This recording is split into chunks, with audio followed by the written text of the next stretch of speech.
कभी कभी कुछ भी बोलने का दिल नहीं चाहता। ऐसा लगता है कि हम अपने एहसास को सही अल्फाज में डाल नहीं सकेंगे, और अगर डाल भी लें तो सामने वाला शायद समझ नहीं सकेगा।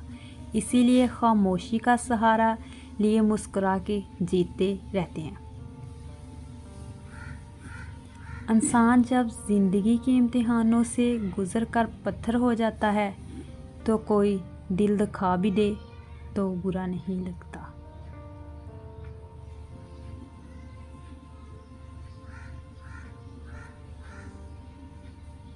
इस बात से कोई फ़र्क नहीं पड़ता कि कोई आपको अच्छा समझता है या बुरा, क्योंकि अल्लाह के नज़दीक आप अपनी नीयत से जांचे जाएंगे, दूसरों की सोच पर नहीं।